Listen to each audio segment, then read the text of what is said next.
La matière peut exister sous trois formes: solide, liquide ou gaz.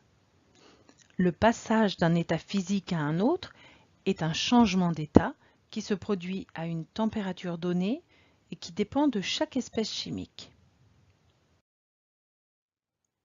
Représentons sur un diagramme l'agitation moléculaire en fonction de la température.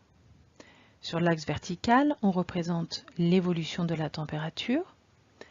Et ensuite, à droite, on représente l'état microscopique des molécules constituant la substance. Dans l'état gazeux, c'est un état dispersé. Les molécules sont éloignées les unes des autres et animées d'un mouvement désordonné. Dans l'état liquide, qui est un état lié, les molécules sont proches les unes des autres et animées d'un mouvement désordonné.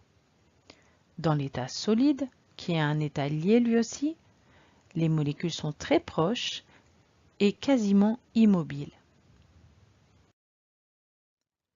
Chaque espèce chimique est caractérisée par une température d'ébullition, TE, qui correspond au passage de l'état liquide à l'état gazeux, ou réciproquement. Une température de fusion, TF, qui correspond au passage de l'état solide à l'état liquide, ou réciproquement. Lorsqu'on étudie les trois états de la matière, il faut connaître le nom des changements d'état.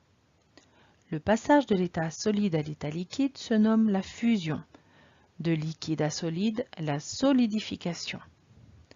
Le passage de l'état liquide à l'état gazeux se nomme la vaporisation.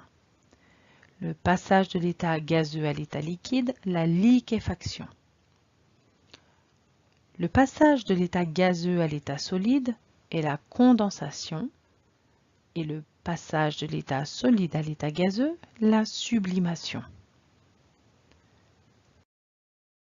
Voici ce qu'il faut retenir. La matière existe sous trois formes: solide, liquide et gazeux. Le passage d'un état à un autre s'appelle un changement d'état. Un changement d'état se passe à une température et une pression données. Chaque espèce chimique est caractérisée par une température d'ébullition et une température de fusion.